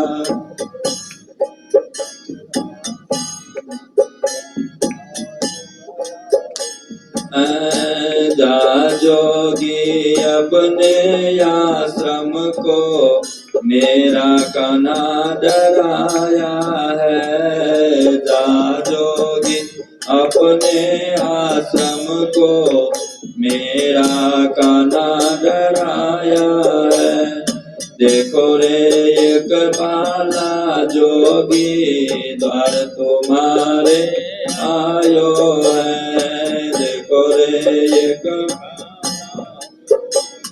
द्वार तुम्हारे आयो है। ना चाहिए तेरे हीरे मोती, ना चाहिए तेरी माया है, ना चाहिए तेरे हीरे मोती, ना चाहिए तेरी माया है, तेरे लाल के दर्शन खाते साधु काशी से आया है, तेरे लाल का दर्शन दिखा दे साधु काशी से आया है, देखो रे बाला जोगी द्वार तुम्हारे आयो है। जैसे कहती है गोपियां जाकर के, एक बाल जोगी तुम्हारे दरवाजे पर आए हुए हैं, बाघंबर का दुशाला ओढ़े हुए हैं, शेष नाग गले में लपटाए हुए हैं, उसके माथे पर तिलक है, चंद्रमा है, बड़ी बड़ी जटाएं हैं, माथे पर क्या है तिलक लगा हुआ, बगल में चंद्रमा है, बड़ी बड़ी जटा लगाए हुए हैं। और जैसे सुने उधर से मैया जसोदा क्या की भिक्षा लेकर के निकल गई, कहती है भिक्षा ले लो बाबा, क्या ले लो, भिक्षा ले लो बाबा, तुम यहाँ से जल्दी से चले जाओ, आप भिक्षा ले लो जल्दी चले जाओ। जोगी बाबा क्या कहते हैं, अरे मैया ये हीरा मोती के लिए हम नहीं आए हैं, ये भिक्षा के लिए हम नहीं आए, हीरा मोती लेने नहीं आए, तो तुम्हारी माया है, ये तुम्हारी क्या है, ये माया है, ना चाहिए तेरे हीरे मोती, ना चाहिए तेरी माया है, हाँ ये तेरी माया है। और तुम्हारे लाल का दर्शन के लिए, किनके लिए, तुम्हारे लाल के दर्शन के लिए जो है ना हम काशी से चल करके यहाँ आए हैं। कहाँ चल के आए हैं, काशी से चल के आए हैं, बस तुम लल्ला का दर्शन दिखा दे तो मैया और गई, मैं दर्शन नहीं दिखा सकती, मेरा कन्हैया डराया हुआ है। कुछ ही दिन पहले वो वेश बदल के वो बाल घातनी पूतना आई, मैं लल्ला का दर्शन नहीं कराऊंगी। अरे जोगी बाबा नहीं नहीं, ये बात तुम भूल से भी मत बोलो, तुम लल्ला को दिखा दो। नहीं, मैं लल्ला को नहीं दिखा सकती, लेना है तो ये हीरे मोती की थाल ले लो, आप चले जाओ, मैं लल्ला को नहीं दिखा सकती हूँ बाबा। तो तुरंत नंदा क्या कहते हैं, भगवान शंकर क्या कहते हैं, अरे मैया नंद बाबा बड़े मनस्वी उदार है, नहीं दिखाएगी ना तो हमारा कोई है भी नहीं, यहीं पे अपनी धुनी रमा देंगे। क्या रमा देंगे, धुनी रमा देंगे, यहीं पे बैठ जाएंगे, देखते हैं तुम अपने लल्ला को कितना दिन घर में रख सकती है। अरे 2-4-6 महीना के बाद अपने लल्ला गुरुकते गुरुकते बाहर आ जाएगा, दर्शन करके चले जाएंगे। सोच ले अभी मैं खड़ा हूँ, अगर मैं बैठ गया फिर यहाँ से हिलने वाला नहीं हो, हाँ, यहाँ से हिलने वाला नहीं हो। अब मैया सोचने लगी ये भी कैसा हठी जोगी बाबा आ गया, कहता हिलने वाला नहीं, यहीं रह जाऊंगा, यहीं रह जाऊंगा। तब नंद रानी कहती है बाबा मैं दर्शन तो दिखाऊंगा सही, लेकिन छूने नहीं दूंगा, गोद में लेने नहीं दूंगा, सटने भी नहीं देंगे। ठीक है मैया, हम तुम्हारे लल्ला को ना छुएंगे, ना गोद में लेंगे, और ना सट करके देखेंगे, दूरे से दिखा दो ना। अरे दूरे से कम दिखा दे, हाँ मेरा लल्ला ऐसा है, दिखा दे, बस देख करके मैं चला जाऊंगा। बहुत सोच समझ करके अब नंद रानी तैयार होती है, जसोदा मैया अगर नहीं दिखाते हैं तो वो ना हो कहीं साधु बाबा कुछ कर न दे। ले भाई जोगी बाबा, कुछ डर तो ये भी मन में सता रही है, रुको बाबा मैं अभी लेके आई। फिर लौट के आती है, नहीं मैं नहीं लाऊंगा। लाऊंगी का क्यों? अरे बाबा आपके गले में सांप है। क्या है? सांप है। कहीं झट से उतर के वहां चला गया तो नहीं मैं नहीं दिखा सकती। तो फिर साधु बाबा कहते हैं जोगी बाबा नहीं ये देखो सांप तो मेरे गले में लपटाया हुआ है ना, ये सांप उतर के जाने वाले नहीं है। अरे मैया थोड़ा दर्शन दिखा, थोड़ा दर्शन तो करा दे। देख मैया, अरे थोड़ी मेरी मेहनत को तो समझ। गोकुला कहाँ है, काशी कहाँ है? ट्रेन से जाइएगा तो कम से कम 6 घंटा 7 घंटा का रास्ता है, अब पैदल जाइएगा तो कुछ 5-7 दिन से कम लगने वाला नहीं, इतनी दूरियां हैं। और वहां से पैदल चल के आए हैं मैया, बस तुम्हारे लाल के दर्शन के लिए। दूरे से सही लेकिन मुझे दिखा, और नहीं दिखा देगी, नहीं दिखाएगी तो सोच ले मैं बैठने ही वाला हूँ, बहुत देर से खड़ा हूँ और तुमको लल्ला के दर्शन के लिए याचना कर रहा हूँ। बहुत देर से खड़ा हूँ, लल्ला को देखने की याचना कर रहा हूँ और तुम नहीं दिखाएगी तो सोच ले। रुको बाबा रुको, अब बैठो मत, बस लल्ला को मैं दिखा देती हूँ। अच्छा दिखा दूंगी तो आप चले जाओगे ना। और तीसरा शर्त है, क्या है? तीसरा शर्त, दिखा दूंगी तो आप चले जाओगे ना, यहाँ रुकोगे तो नहीं ना। क्या नहीं तुम दिखा दे मुझे, मैं चला जाऊंगा। तुम दिखा दे मुझे, मैं चला जाऊंगा। तुरंत मैया जसोदा जाती है, लल्ला को गोद में ले ली और उनके मुख में थोड़ा सा काजल लगा दी। कहाँ? लल्ला के इधर भी गाल में काजल लगा दी, इधर भी गाल में काजल लगा दी, ऊपर भी काजल लगा दी, कहीं नजर गुजर नहीं लगे। हाथ में कजरौटी ले ली, नहीं एकदम सामने में काजल है, कहीं किसी तरह का नजर गुजर नहीं लगे। अब बड़े सजे धजे थे, बड़ा सज धज करके सजा धजा करके लल्ला को लाए। कौन? मैया जसोदा। अल्लाह करके दूरे से कहती है ये देख लल्ला का दर्शन कर ले ना। साधु बाबा, जोगी बाबा, ये मैं लल्ला को दिखा रही हूँ, लल्ला को देख ले, आप लल्ला को देख लो। जैसे साधु बाबा ने लल्ला को देखा, लल्ला भी मुस्कुराने लग गए और जोगी बाबा भी प्रणाम किया, मुस्कुराने लगे। गुरु चेला दोनों मिल गया। उस समय जो न हुई थी ना, प्रस्ताव दिया गया था ना भाई हम तभी आपके इसमें लीला में सहयोग करेंगे जब आप हमको दर्शन देंगे ना। तो कहा भगवान कृष्ण सोचने लगे, कहने लगे मने मन ना, देखिए ये बात तो पूरा हो गया, आप तो दर्शन कर लिए। अब दूसरी बात रही बांसुरी की, वो भी आगे होगी, वो भी आगे बांसुरी का भी संयोग होगा। आप मेरे साथ हर हमेशा निवास करेंगे। और उसके बाद तुरंत क्या किए जोगी बाबा, जैसे दर्शन दिया और जैसे लल्ला को देखे, बस वैसे ही तुरंत ले बालक निकली नंद रानी, जोगी दर्शन आया। 7 बार परिक्रमा करके सिंगी नाद बजाया है। तुरंत दूरे से मैया तो तुरंत बीच में खड़ी हो जा, हम सटेंगे नहीं, दूरे से परिक्रमा करेंगे। किसी से? दूर से ही, दूर से ही परिक्रमा कर लेंगे। और 7 बार जो है परिक्रमा करके और लल्ला का लिए सिंगी नाद बड़ा जोर से बजाया। लल्ला थोड़ा नींद में जा रहा था ना, आंख बंद कर रहे थे, तो सिंगी नाद, भगवान अभी हम यही हैं, आप आंख बंद कैसे कर रहे हैं? सिंगी नाद बजाया। सूरदास जी महाराज कहते हैं, सूरदास बैकुंठ धाम में धन्य यशोमती मैया है। तीनों लोक का करता धरता तेरी गोद में आया है। एक साधारण नहीं है भैया, मैंने इसको देख लिया, देख करके इनके जीवन का सब कुछ जान गया।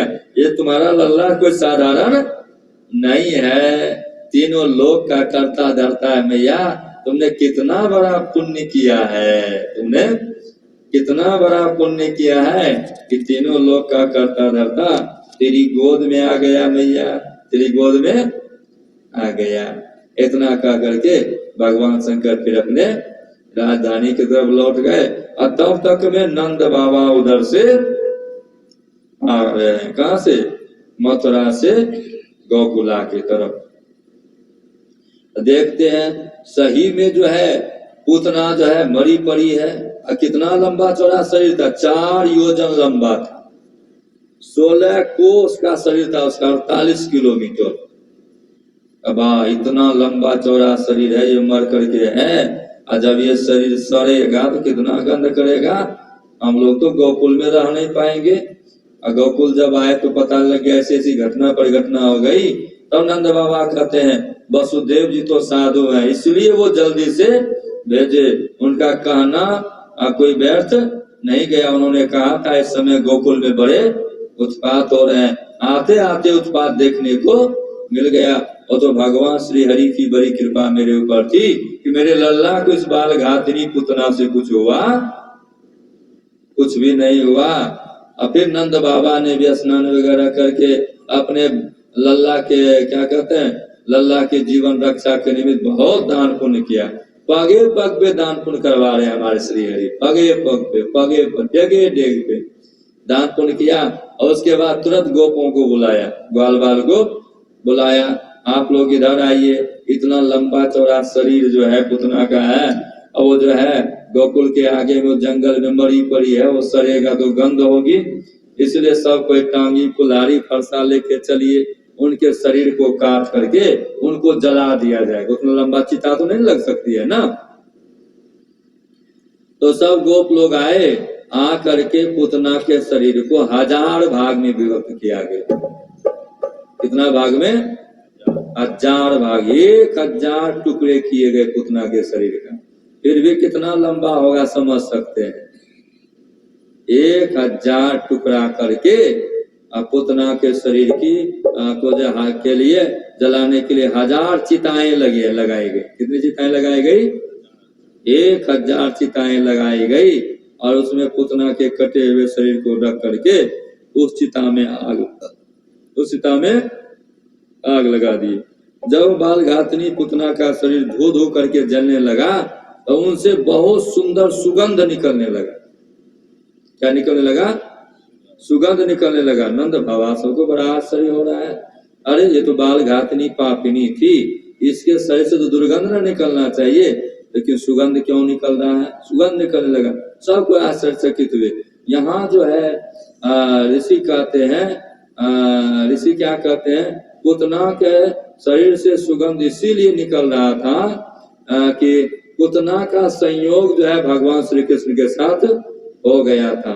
निम्ब भी सत्संग पाकर आज चंदन हो गया, लोहा को पारस मिला तो दिव्य कुंदन हो गया, मिली मलिन जल जाह्नवी से लोक बंधन हो गया, शुष्क उपवन फूल फल कर इंद्र नंदन। नीम का अगर संग हो जाए चंदन का, नहीं, नीम को संग हो गया चंदन का, तो जैसे चंदन का संग हुआ तो नीम के भी लकड़ी से सुगंध निकलने लग जाएगी ना। तो यहाँ तो भगवान श्री हरि को ही गोद में रखी है, और गोद में लेकर के दुग्ध पान कराई है। हमारे योगेश्वर हरि पुतना के स्तन के दुग्ध पान करने के बहाने उनके जीवन के सारे पाप ताप का पान कर लिया। उनके जीवन में जन्म जन्मांतर में फिर कभी कोई पाप ताप उनके जीवन में शेष नहीं रहने दिया। उनका शरीर, मन और वचन तीनों पवित्र हो गए। इसीलिए पुतना के शरीर से सुगंध निकलने लग गया। वास्तविक में पुतना कौन थी? आप कथा में सुने थे, ये पुतना राजा बलि की पुत्री रत्ना थी। पूर्व जन्म में ये कौन थी? राजा बलि की पुत्री थी, रत्ना थी। और जब वामन भगवान ने 3 डेग में ही राजा बलि को श्रीहीन कर दिया था। कितने डेग धरती में? 3 डेग धरती में ही राजा बलि को श्रीहीन कर दिया। और उन्होंने अंतपुर में सुना वो वामन भगवान जो आए हैं देखने में बड़े सुंदर हैं, देखने में बड़े सुंदर हैं। उनको देखने के विचार से अंतपुर से ही राजा बलि की पुत्री झरोखे से वामन भगवान का दर्शन किया। सही में देखने में बड़े सुंदर थे।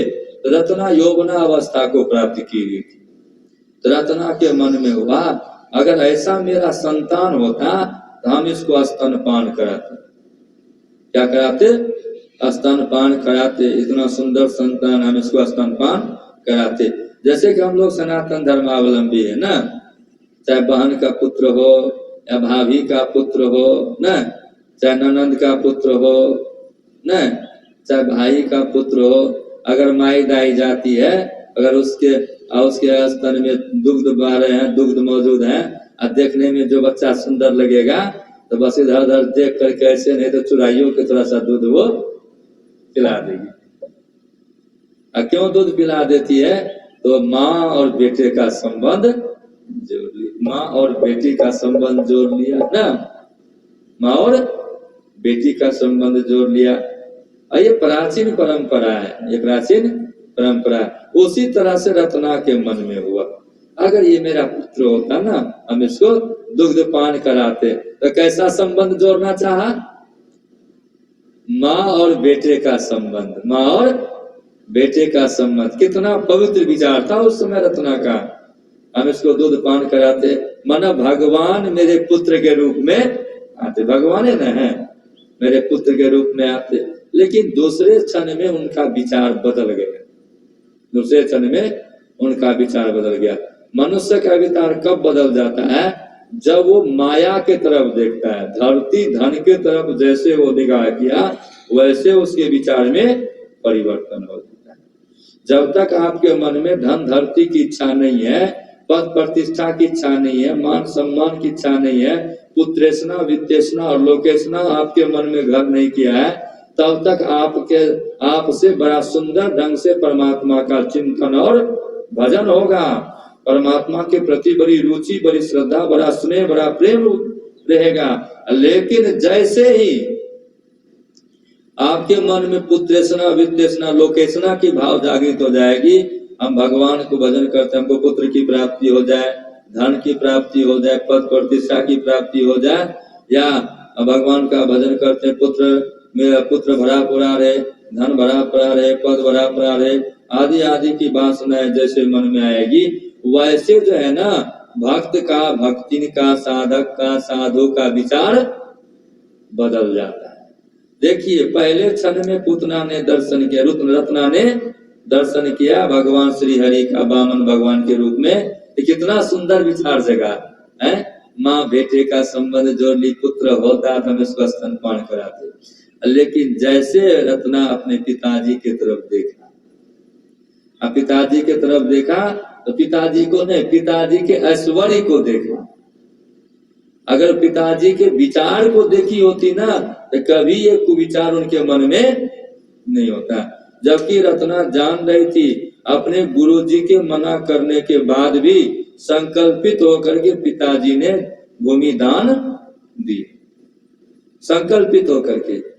और सुन लीजिए, जो कोई भी भूमि दान करता है, जो कोई भी भूमि दान करता है, उस भूमि दान के प्रभाव से 100 पुष्ट तक उनके परिवार में, उनके वंशजों में भूमि की कमी नहीं रहती। कितना पुस्तक? 100 पुष्ट तक बिचारा, 100 पुस्तक भूमि एकदम वो जमींदार बना ही रह जाएगा। हाँ, 100 पुस्तक विचारिए भूमि दान का कितना बड़ा महत्व। दूसरा महत्व शास्त्रों में आता है, अगर वो भूमि पे कोई मठ मंदिर बनाता है न, और अगर वो भूमि पे किसी भूमिहीन को दे करके, वो भूमि दे करके बसा देता है, एक तो भूमि पे मठ मंदिर बना दिया, एक किसी को बसा दिया, तो मठ मंदिर बनाने से विशेष लाभ उनको कोई सज्जन सदाचारी साधक साधु को बसाने से होता है। भूमि दान का शास्त्रों में बड़ा महत्व है। तो भूमि दान के महत्व को समझ के ना राजा बलि ने भूमि दान किया, और शुक्राचार्य ने मना भी किया था, लेकिन नहीं माना। का कोई बात नहीं, जिनका दिया हुआ हम उन्हीं को दे रहे हैं। हम क्या लेकर के आए थे? कुछ लेके आए थे क्या? है? खाली हाथ आए थे, खाली हाथ जाना होगा। कुछ लेके आए तो थे नहीं। जो मिला यहीं मिला, जो दिए यहीं का यहीं से दिए। अगर किसी को कुछ दिए तो यहीं का यहीं से दिए, कहीं से ला करके नहीं दिए। कैसे ला के कोई देता है? नहीं, यहीं का यहीं से दिए, जो मिला यहीं का यहीं से मिला। लेकिन रत्ना ने अपने पिता के विचार की तरफ अपने मन को नहीं भेजा, उनके ऐश्वर्य की तरफ भेज दिया। मेरे पिता जितने ऐश्वर्य युक्त थे, ये बौना भगवान आकर के क्षण भर में श्रीहीन कर दिया। कितने देर में? क्षण भर, पल भर में श्रीहीन कर दिया। अगर ये मेरा पुत्र ही होता तो क्या? अगर ये मेरा पुत्र ही होता तो क्या? और पुत्र को, ऐसे पुत्र को दूध पिलाने के बहाने स्तन में जहर मिला करके दूध पिला के मार देती। अब भगवान ने दोनों संकल्प को, दोनों उनके मन के संकल्प को विचार में रख लिया, और मने मन कहते हैं, रत्ना तो नहीं जान पाई, लेकिन भगवान कहते हैं अब तुम्हारा ये दोनों संकल्प इस जन्म में तो पूरा नहीं होगा। द्वापर के अंत में जब मेरा अवतार होगा, उस जन्म में तुम्हारा ये दोनों संकल्प पूरा होगा। अगर कहीं दूध पिलाने की भावना रखती तो राक्षसी नहीं बनती राक्षसी, डाकिनी नहीं बनती। लेकिन जहर मिला करके दूध पिलाने की भावना जैसे कि, अब वो राक्षसी के रूप में परिणत हो गई। वही पुतना कालांतर में रत्ना, जो कालांतर में पुतना बनी है। आज भगवान श्री कृष्ण की कृपा से पुतना का उद्धार हुआ। श्री कृष्ण गोविंद हरे मुरारी, हे नाथ नारायण वासुदेवा। श्री कृष्ण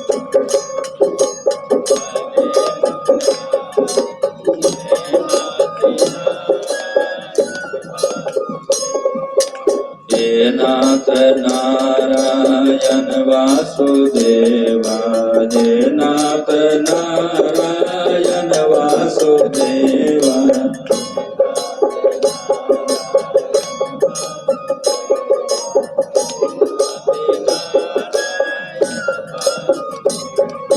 श्री कृष्ण गोविंद हरे मुरारी, हे नाथ नारायण वासुदेवा।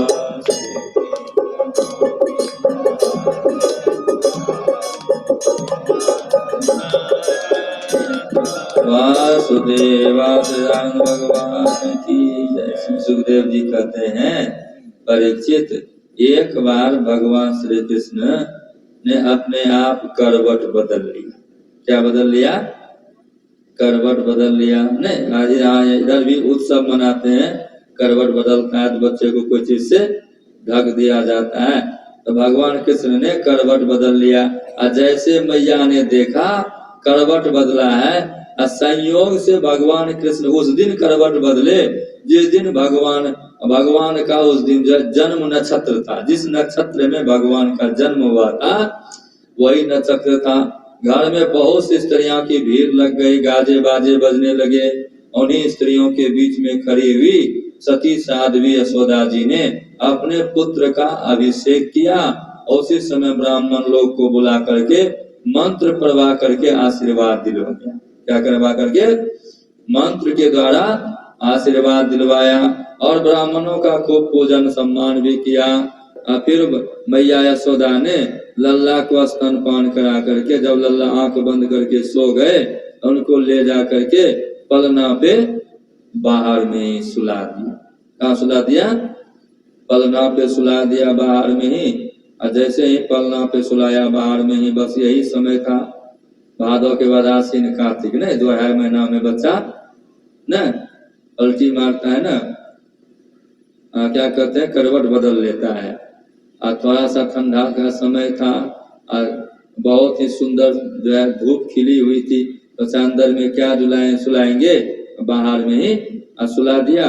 सुला करके बस वो सब जो है ना भोजन पानी में भोजन वगैरह करने में लग गई। इधर उसी के बगल में एक छकड़ा रखा हुआ था, कुछ दूर में छकड़ा रखा हुआ था, बैलगाड़ी, जिसको क्या कहते हैं बैलगाड़ी। उसमें बैल नहीं लगे हुए थे, छकड़ा लगा हुआ था। उसी समय कंस का भेजा हुआ जो है ना निजी सेवक, कंस का जो निजी सेवक था, निजी दूत था, सकट भंजन आकर के उनका शरीर नहीं था, उनका शरीर नहीं था, उनका शरीर ऋषि के श्राप से जो है ना वो नष्ट हो गया था। वह सकट भंजन पूर्व जन्म में हिरणाक्ष का पुत्र था। कौन था? हिरणाक्ष का पुत्र। हिरणाक्ष के पुत्र का नाम है उत्कच। एक दिन उत्कच जो है ना चले गया लोमेश मुनि के आश्रम में। कहाँ चला गया? लोमेश मुनि के आश्रम में चला गया। और लोमेश मुनि के आश्रम में जा करके वहां लोमेश मुनि थे नहीं, और उस आश्रम में बहुत सुंदर सुंदर फूल खिले हुए थे, बहुत सुंदर सुंदर वृक्ष लगे हुए थे, आश्रम भरा पड़ा था। और अपने शरीर के बल से उन्मत्त होकर के और आश्रम के सारे पेड़ पौधे को, वृक्ष को कुचल दिया, तोड़ मरोड़ दिया। और जब उधर से लोमेश मुनि आश्रम में आए और देखते हैं पेड़ को तोड़ मरोड़ दिया है, तो लोमेश मुनि को बड़ा क्रोध हुआ। और क्रोध में आकर के लोमेश मुनि ने उत्कच को श्राप दे दिया, अरे दुष्ट, जा तुमको शरीर का बड़ा अहंकार है, जा तुम शरीर रहित हो जाओ। क्या हो जाओ? शरीर रहित हो जाओ। अब जैसे ही लोमेश मुनि का श्राप मिला, जैसे सांप का केचुआ झरने लगता है, उस सांप के केचुए के समान उनका शरीर गिरने लग गया। और उसी समय जो है ना उत्कच लोमेश मुनि का चरण कर लिया, पकड़ के प्रार्थना किया, कृपा सिंधु मुझ पर आप कृपा कीजिए, हे कृपा सिंधु मुनिवर आप मेरे ऊपर कृपा कीजिए, मुझे आपके प्रभाव का ज्ञान नहीं था, मुझे आपके प्रभाव का ज्ञान नहीं था, मेरा शरीर लौटा दीजिए, मेरा शरीर लौटा दीजिए। और उनके प्रार्थना करने के बाद लोमेश मुनि प्रसन्न हो गए। प्रसन्न होकर के कहते हैं महात्मा का श्राप भी वरदान हो जाता है। महात्मा का श्राप क्या होता है? वरदान हो जाता है। कहा वैवस्त मनवांतर में श्री कृष्ण के चरण स्पर्श से तेरी मुक्ति हो जाएगी। और आज वही असुर जो है, जो सकट भंजन के रूप में है, वही असुर जो है आया है, उस छकड़े पे बैठ गया। और जैसे ही भगवान श्री कृष्ण के पास वो छकड़ा अपने से चलते हुए आया, भगवान श्री कृष्ण ने थोड़ा सा अंगूठा छुला दिया। और जैसे अंगूठा छुलाया ना, जैसे बम विस्फोट नहीं करता, वो बहुत जोर से आवाज हुआ, छकड़ा टूट टूट करके चारों तरफ गिर गया। और जैसे जसोदा रानी देखती है, अरे ये कैसे हो गया, छकड़ा में तो जुड़ा हुआ नहीं था, दौड़ के आती है तो लल्ला को बड़ा सुरक्षित पाई, बड़ा सुरक्षित पाई। इस तरह से भगवान श्री हरि ने क्या कहते हैं सकट भंजन का उद्धार किया। सच्चिदानंद भगवान की जय। हाँ, सकट भंजन का उद्धार किया। उसके बाद कंस ने अपना दूसरा दूत भेजा, जिनका नाम था तृणावर्त, जिसका नाम क्या था? तृणावर्त। वो भी तृणावर्त जो है पूर्व जन्म में क्या कहते हैं पांडु देश में सहस्त्राक्ष नाम के एक राजा थे।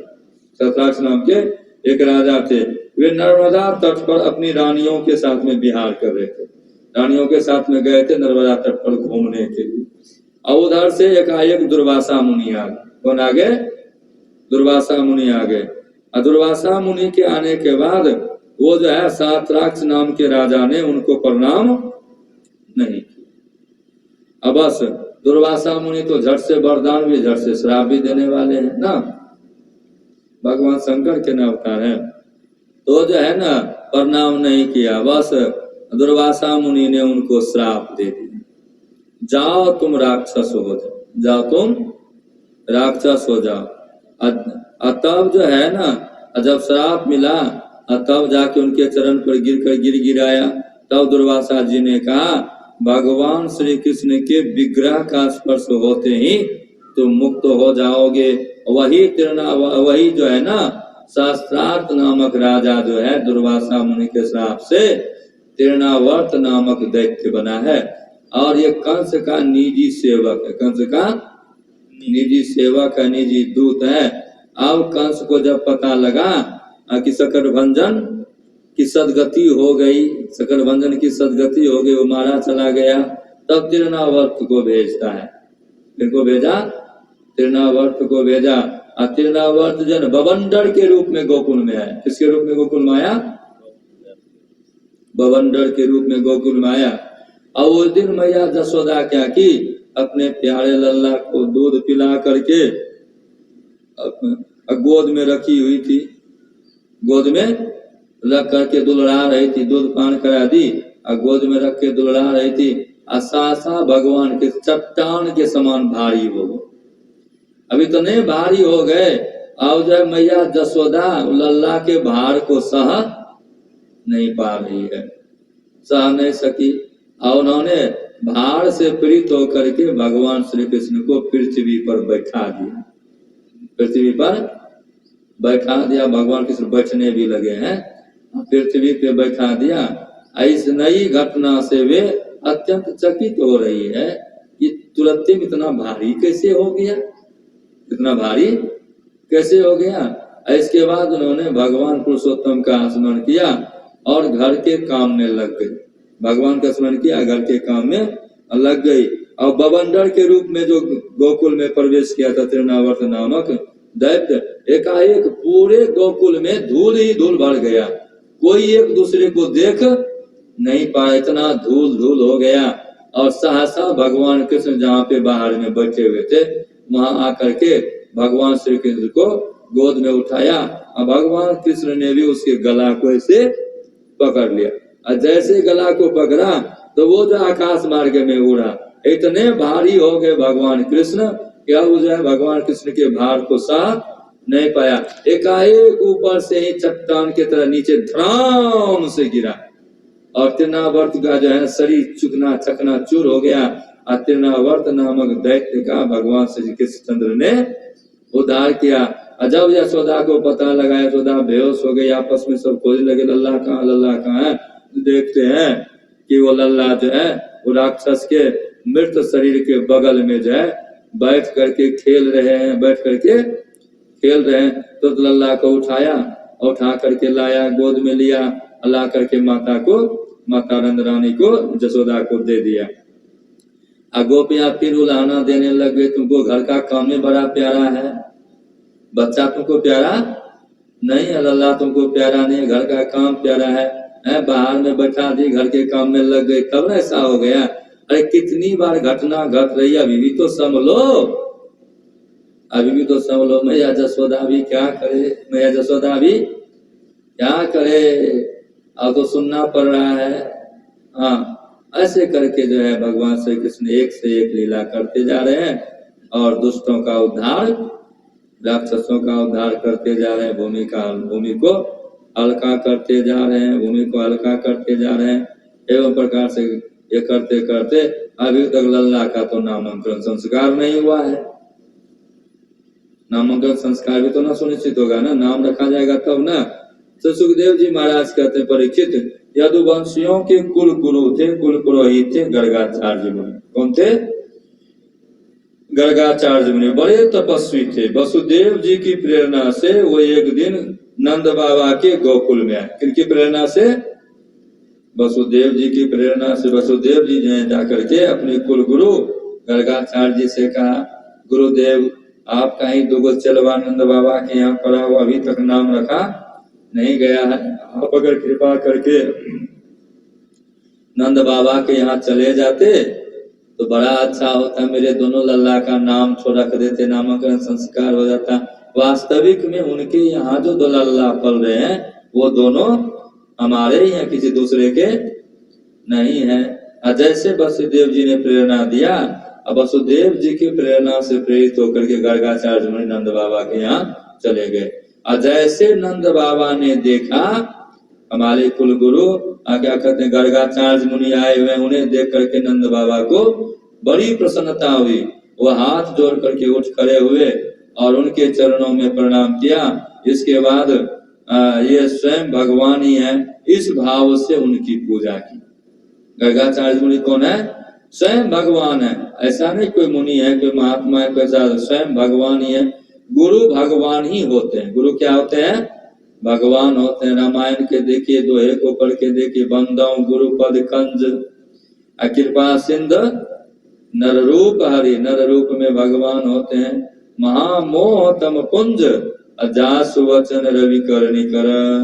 ऐसे अयोग सिकोपनिषद में ब्रह्मा जी से भगवान शंकर कहते हैं, यथा गुरु तथा विश्व यथा विश्व तथा गुरु पूजनीयो महाभक्त्या न भेदो विदते अनियो। जैसे गुरु है वैसे ईश्वर है, जैसे ईश्वर है वैसे गुरु है। इसीलिए ईश्वर भाव से गुरु की पूजा करे। किस भाव से गुरु की पूजा करे? ईश्वर भाव से गुरु की पूजा करे तो विशेष फल की प्राप्ति होती है। यहाँ गर्गाचार्य जी महाराज की भी पूजा जो है ईश्वर भाव से की। ईश्वर भाव से पूजा की। गर्गाचार्य मुनि जब आराम से बैठ गए तब उनका आतिथ्य सत्कार किया। आतिथ्य सत्कार मतलब कुछ दाना पानी कराए, मीठा पानी गुड़ पानी खिलाए, न आतिथ्य सत्कार किया। तब नंद बाबा ने बड़े ही मधुर वाणी से उनका अभिनंदन किया। उनका अभिनंदन किया, मैंने उनकी स्तुति की, उनकी बड़ाई की। और फिर कहा, भगवान आप तो स्वयं पूर्ण काम है, फिर मैं आपकी क्या सेवा करूं?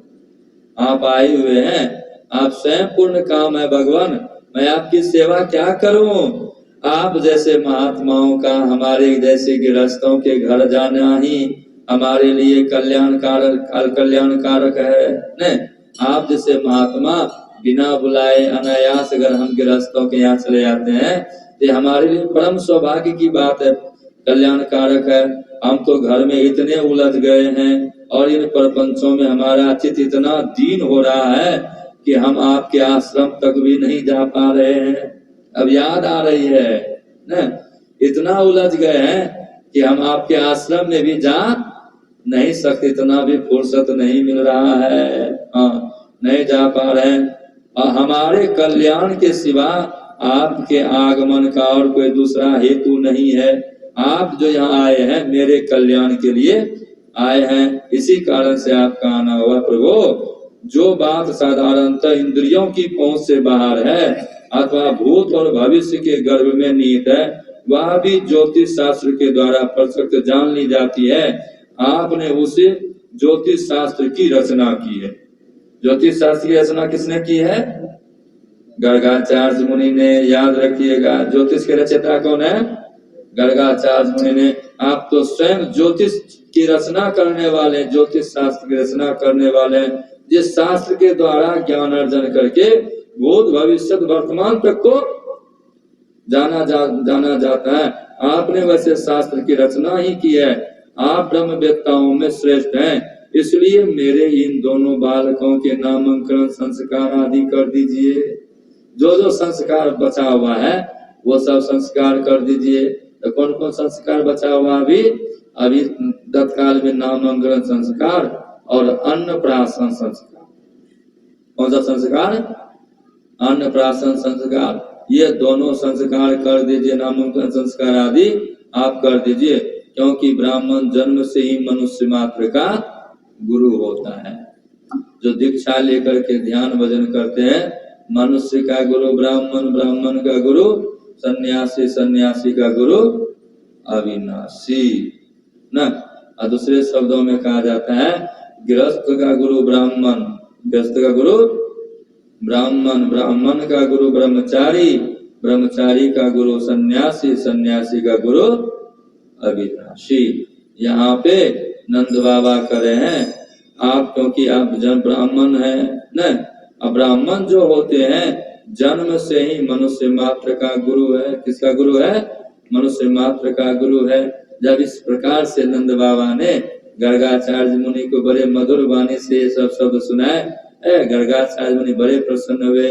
वो नंद जी से कहते हैं, मैं सब जगह जो है यदुवंशियों के आचार्य के रूप में प्रसिद्ध हूँ। तुम जो कहते हो मेरे लल्ला का नाम रख दिए, लेकिन तुमने लल्ला का अगर नाम रख देंगे ना, कंस को अगर जानकारी मिल गई गर्गाचार्य मुनि ने जा करके नंद बाबा के यहाँ जो दो लल्ला है उनका नामकरण संस्कार किया है, उनको पूर्णतया विश्वास हो जाएगा वो नंद बाबा का संतान नहीं है, वो देवकी और वसुदेव का संतान है। दुश्मनी ठन जाएगी। और मैं आचार्य क्या कहते हैं, यदुवंशियों के आचार्य के रूप में प्रसिद्ध हूँ। यदि मैं तुम्हारे पुत्र का संस्कार करूंगा तो लोग समझेंगे कि यह देवकी का पुत्र है।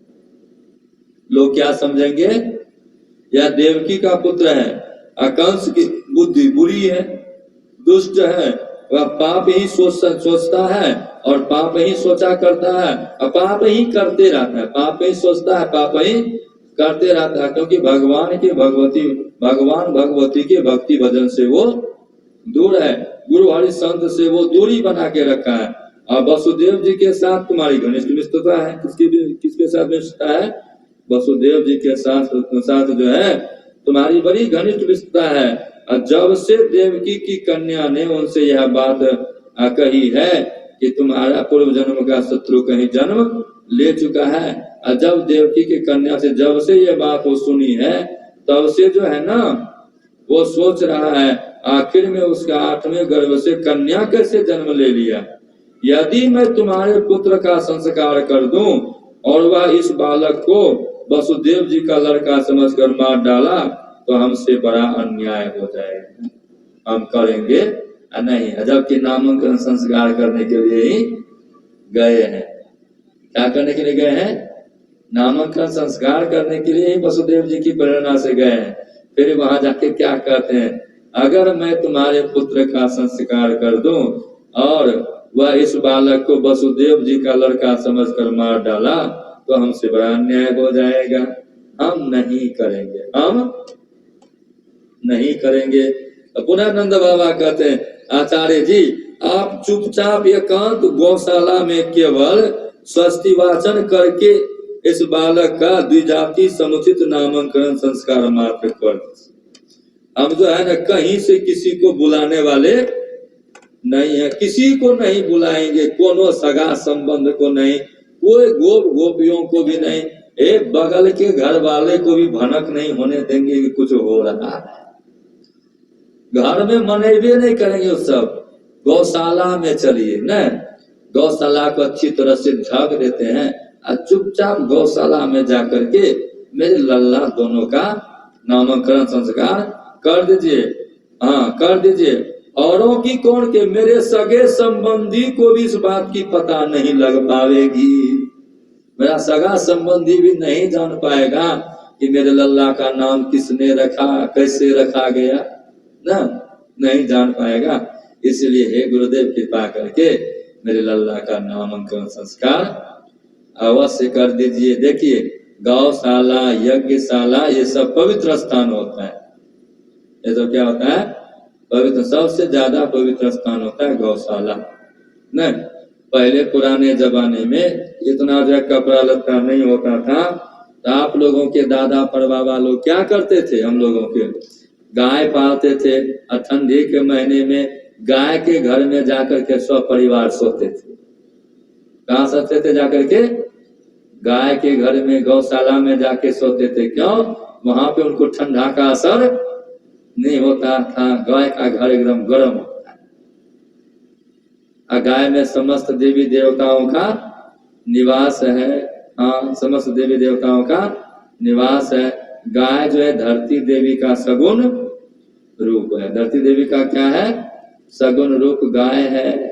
हाँ, सगुण रूप गाय है। गाय रूप धारण करके ब्रह्मा जी के पास पृथ्वी देवी गई थी।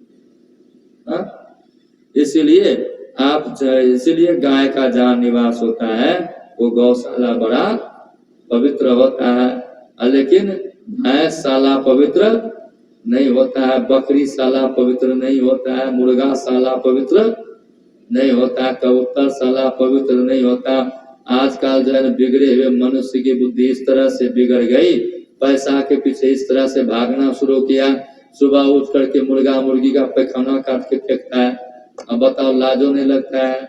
मनुष्य बना है, मुर्गा मुर्गी का पैखाना काट के फेंकता है। अच्छा, जो मुर्गी फार्म खोला है वो क्या करता है? इससे अच्छा है सुअर पाल लो। क्या पाल लो? सुअर पाल लो, उससे बेसी पैसा देगा, उससे बेसी पैसा देगा। जो नहीं पालने का वही सब चीज जो है आजकल कलिकाल में मनुष्य पालना शुरू कर दिया। गाय में देवताओं का देवियों का निवास है, भैंस में जम का निवास है, बकरी साक्षात राक्षस है। क्या है? राक्षस है। मुर्गा में रणचंडी का निवास है। किसका निवास है? रणचंडी का निवास है। जिस घर में मुर्गा मुर्गी पाला जाता है उस घर में का सब सदस्य उस तरह चाई चाई करता है ना। विचार लीजिए, जिस घर में बकरा बकरी पालता है उस घर में दरिद्री भरी रहती है। क्या भरी रहती है? दरिद्री भरी रहती है। कितनों कुछ कर ले कोई ना कोई चीज का अभाव दिखते रहता है। लेकिन जिस घर में गौ सेवा होती है, गाय की सेवा होता है, गाय पालन करते मनोयोग पूर्वक, उस घर में कभी भी अन्न की कमी नहीं होती है, भोजन की कमी नहीं होती है। कितनों परिस्थिति क्यों ना आ जाए, आप सुबह में बना के खाया, भोजन किया, लेकिन शाम के लिए अनाज नहीं है, लेकिन अगर वो गौ सेवा करता है अनायास कहीं ना कहीं से उनके भोजन की व्यवस्था, उनके परिवार के भोजन की व्यवस्था हो जाएगी। जिस परिवार में गाय पालन होता है, गौ पाला जाता है, ये कितनी बड़ी मात्रा है ना। यही बात नंद बाबा कहते हैं कि चलिए गौशाला में चल करके मेरे दोनों बच्चे का नामकरण संस्कार दोनों लल्ला का कर दीजिए, और कोई जान नहीं पाएगा, और कोई जान नहीं सकता है। जब नंद बाबा ने इस तरह कहा तो श्री सुखदेव जी महाराज कहते हैं गर्गाचार्य जी तो संस्कार करना चाहते ही थे और उसी के लिए आना ही हुआ था, संस्कार करना चाहते ही थे। जब नंद बाबा ने इस तरह से प्रार्थना की तब उन्होंने एकांत में छिप करके गुप्त रूप से दोनों बालक का नामकरण संस्कार छिप करके नामकरण संस्कार कर दिया। गर्गाचार्य ने कहा ये जो सबसे बड़ा लल्ला है ये रोहिणी का पुत्र है। किसका पुत्र है? रोहिणी का पुत्र है, इसलिए इसका नाम रोहिण्य होगा। क्या होगा? रोहिण्य होगा। यह अपने सगे संबंधी और मित्रों को अपने गुणों से आनंदित करेगा, इसलिए इसका दूसरा नाम राम होगा। क्या होगा? राम होगा। इसके बल की कोई सीमा नहीं रहेगी, इसीलिए इसका नाम बल भी होगा। क्या होगा? बल भी होगा।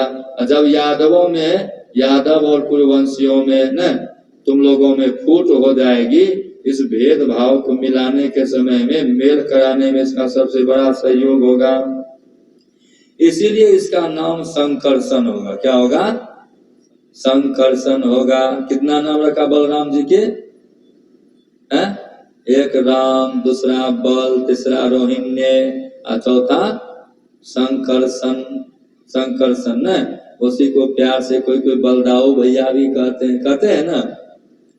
बलों के धाम है बलधाम, बलदाऊ उन्हीं के नाम है।